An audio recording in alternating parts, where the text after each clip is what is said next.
Introdução, leitura automática e o Espiritismo, a internet e a maior liberdade na divulgação da doutrina espírita.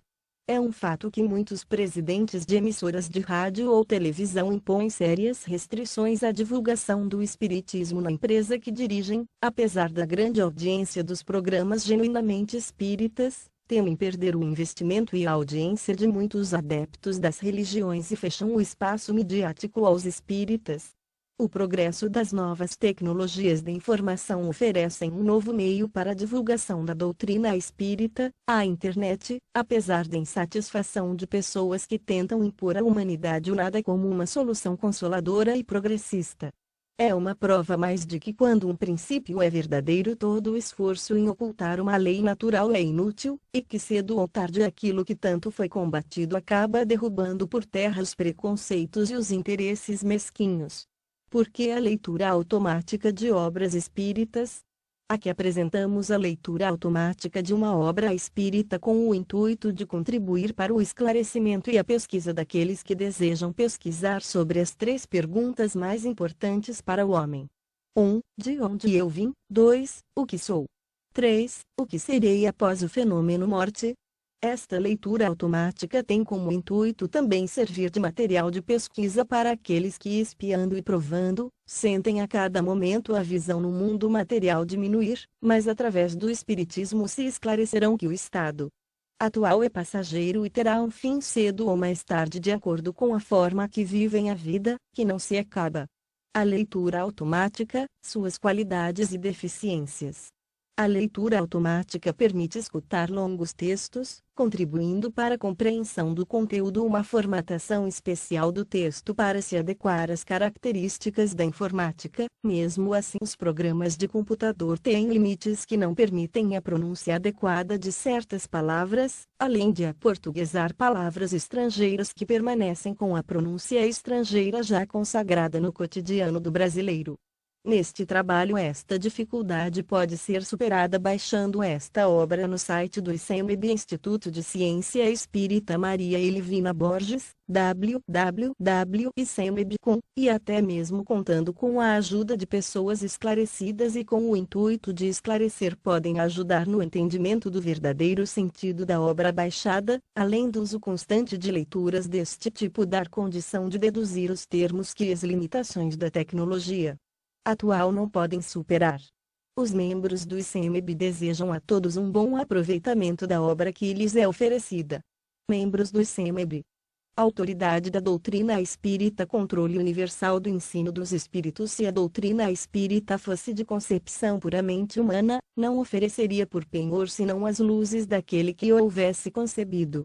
Ora, ninguém, neste mundo, poderia alimentar fundadamente a pretensão de possuir, com exclusividade, a verdade absoluta. Se os espíritos que a revelaram se houvessem manifestado a um só homem, nada lhe garantiria a origem, porquanto fora mister acreditar, sob palavra, naquele que dissesse ter recebido deles o ensino. Admitida, de sua parte, sinceridade perfeita, quando muito poderia ele convencer as pessoas de suas relações, conseguiria sectários, mas nunca chegaria a congregar todo o mundo. Quis Deus que a nova revelação chegasse aos homens por mais rápido caminho e mais autêntico. Incumbiu, pois, os espíritos de levá-la de um polo a outro, manifestando-se por toda a parte, sem conferir a ninguém o privilégio de lhes ouvir a palavra. Um homem pode ser ludibriado, pode enganar-se a si mesmo, já não será assim, quando milhões de criaturas veem e ouvem a mesma coisa. Constitui isso uma garantia para cada um e para todos.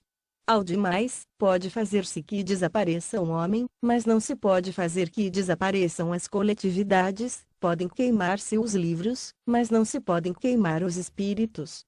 Ora, queimassem-se todos os livros e a fonte da doutrina não deixaria de conservar-se inexaurível, pela razão mesma de não estar na terra, de surgir em todos os lugares, e de poderem todos dessedentar-se nela. Faltem os homens para difundi-la, haverá sempre os espíritos, cuja atuação a todos atinge e aos quais ninguém pode atingir. São, pois, os próprios espíritos que fazem a propagação, com o auxílio dos inúmeros médiuns que, também eles, os espíritos, vão suscitando de todos os lados. Se tivesse havido unicamente um intérprete, por mais favorecido que fosse, o espiritismo mal seria conhecido. Qualquer que fosse a classe a que pertencesse, tal intérprete houvera sido objeto das prevenções de muita gente e nem todas as nações o teriam aceitado, ao passo que os espíritos se comunicam em todos os pontos da terra, a todos os povos, a todas as seitas, a todos os partidos, e todos os aceitam. O espiritismo não tem nacionalidade e não faz parte de nenhum culto existente, nenhuma classe social o impõe, visto que qualquer pessoa pode receber instruções de seus parentes e amigos de além-túmulo. Cumpre seja assim, para que ele possa conduzir todos os homens à fraternidade. Se não se mantivesse em terreno neutro, alimentaria as dissensões, em vez de apaziguá-las. Nessa universalidade do ensino dos espíritos reside a força do espiritismo e, também, a causa de sua tão rápida propagação. Enquanto a palavra de um só homem, mesmo com o concurso da imprensa, levaria séculos para chegar ao conhecimento de todos, milhares de vozes se fazem ouvir simultaneamente em todos os recantos do planeta, proclamando os mesmos princípios e transmitindo-os aos mais ignorantes, como aos mais doutos, a fim de que não haja deserdados. É uma vantagem de que não gozar ainda nenhuma das doutrinas surgidas até hoje. Se o Espiritismo, portanto, é uma verdade, não teme o mal-querer dos homens, nem as revoluções morais, nem as subversões físicas do globo, porque nada disso pode atingir os espíritos. Não é essa, porém, a única vantagem que lhe decorre da sua excepcional posição. Ela lhe faculta inatacável garantia contra todos os cismas que pudessem provir, seja da ambição de alguns, seja das contradições de certos espíritos. Tais contradições, não a negar, são um escolho, mas que traz consigo remédio, ao lado do mal. Sabe-se que os espíritos, em virtude da diferença entre as suas capacidades, longe se acham de estar, individualmente considerados, na posse de toda a verdade, que nem a todos é dado penetrar certos mistérios, que o saber de cada um deles é proporcional à sua depuração, que os espíritos vulgares mais não sabem do que muitos homens, que entre eles, como entre estes, há presunçosos e sofômanos, que julgam saber o que ignoram, sistemáticos, que tomam por verdades as suas ideias, enfim, que só os espíritos da categoria mais elevada, os que já estão completamente desmaterializados, se encontram despidos das ideias e preconceitos terrenos, mas, também é sabido que os espíritos enganadores não escrupulizam em tomar nomes que lhes não pertencem, para impingirem suas utopias. Daí resulta que, com relação a tudo o que seja fora do âmbito do ensino exclusivamente moral, as revelações que cada um possa receber terão caráter individual, sem cunho de autenticidade, que devem ser consideradas opiniões pessoais de tal ou qual espírito e que imprudente fora aceitá-las e propagá-las levianamente como verdades absolutas. O primeiro exame comprobativo é, pois, sem contradita, o da razão, ao qual cumpre se submeta, sem exceção, tudo o que venha dos espíritos. Toda teoria em manifesta contradição com o bom senso, com uma lógica rigorosa e com os dados positivos já adquiridos, deve ser rejeitada, por mais respeitável que seja o nome que traga como assinatura. Incompleto, porém, ficará esse exame em muitos casos, por efeito da falta de luzes de certas pessoas e das tendências de não poucas a tomar as próprias opiniões como juízes únicos da verdade. Assim sendo, que hão de fazer aqueles que não depositam confiança absoluta em si mesmos? Buscar o parecer da maioria e tomar por guia a opinião desta. De tal modo é que se deve proceder em face do que digam os espíritos, que são os primeiros a nos fornecer os meios de consegui-lo. A concordância no que ensinem os espíritos é, pois, a melhor comprovação. Importa, no entanto, que ela se dê em determinadas condições. A mais fraca de todas ocorre quando um médium, a sós, interroga muitos espíritos acerca de um ponto duvidoso. É evidente que, se ele estiver sob o império de uma obsessão, ou lidando com um espírito mistificador, este lhe pode dizer a mesma coisa sob diferentes nomes. Tampouco garantia alguma suficiente haverá na conformidade que apresente o que se possa obter por diversos médiuns, num mesmo centro, porque podem estar todos sob a mesma influência. Uma só garantia séria existe para o ensino dos espíritos: a concordância que haja entre as revelações que eles façam espontaneamente, servindo-se de grande número de médiuns estranhos uns aos outros e em vários lugares. Vê-se bem que não se trata aqui das comunicações referentes a interesses secundários, mas do que respeita aos princípios mesmos da doutrina. Prova a experiência que, quando um princípio novo tem de ser enunciado, isso se dá espontaneamente em diversos pontos ao mesmo tempo e de modo idêntico, se não quanto à forma, quanto ao fundo.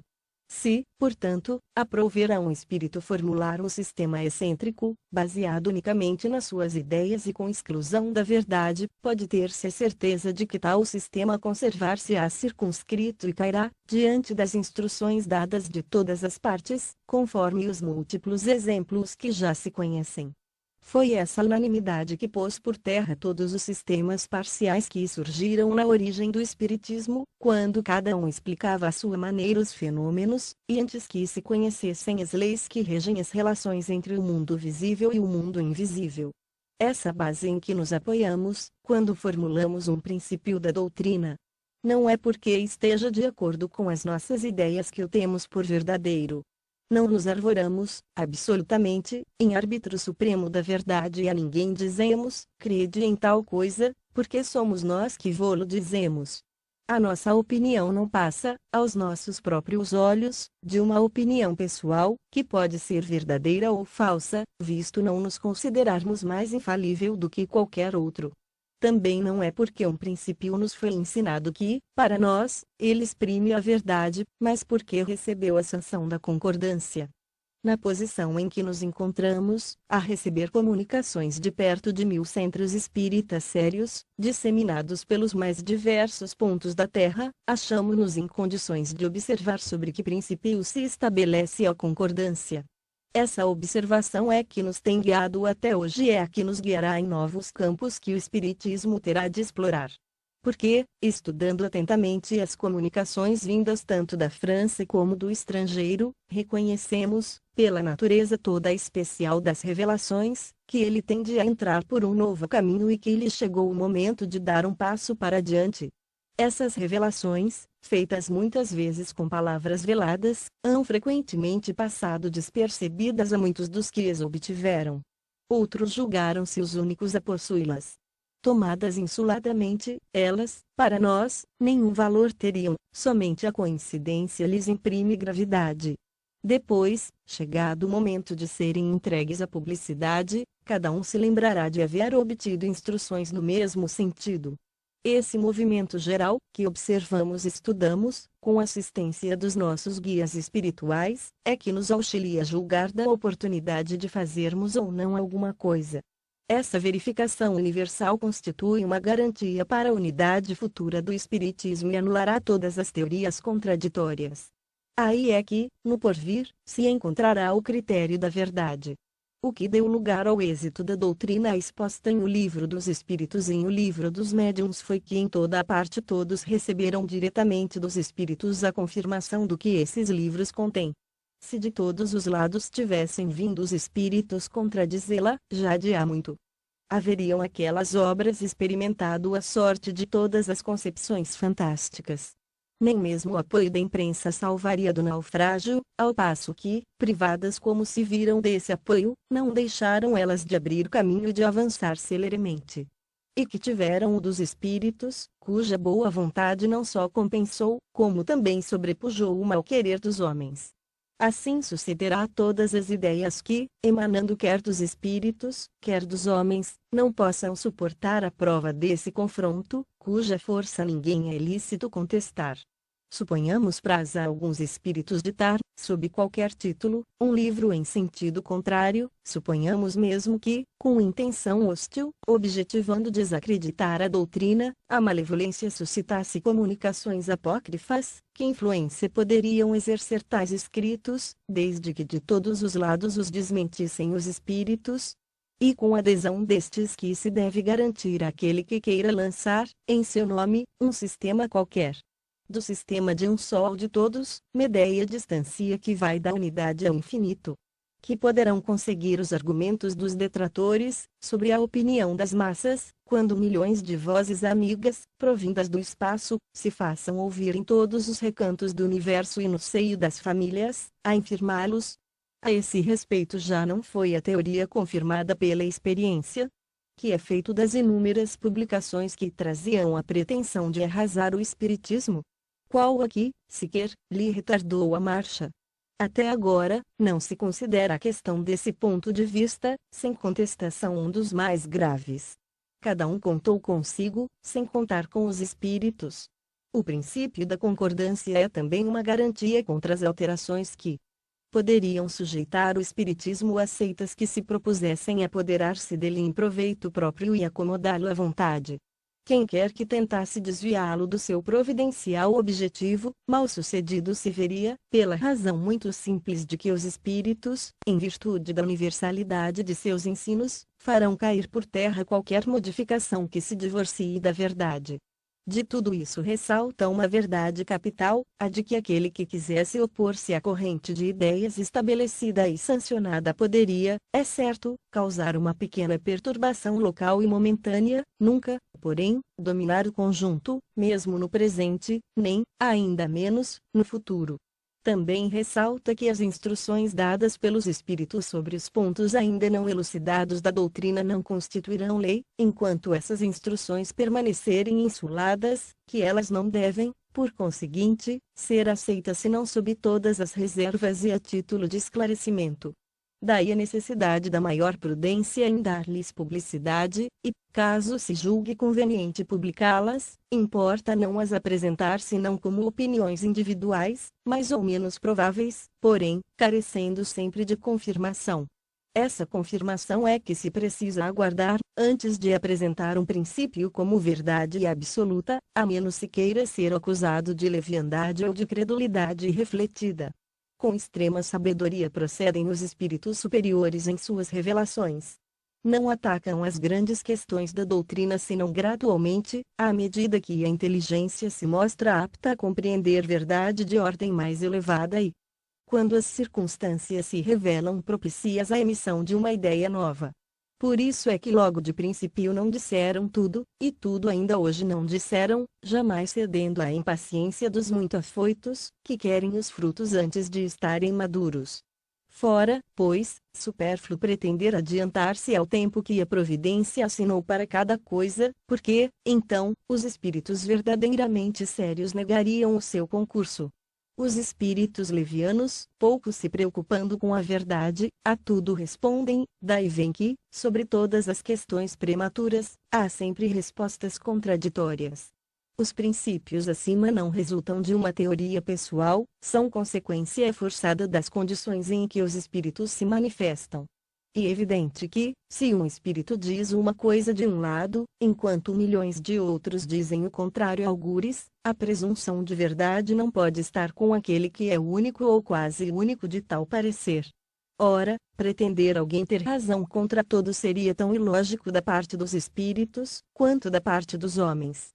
Os espíritos verdadeiramente ponderados, se não se sentem suficientemente esclarecidos sobre uma questão, nunca resolvem de modo absoluto, declaram que apenas a tratam do seu ponto de vista e aconselham que se aguarde a confirmação.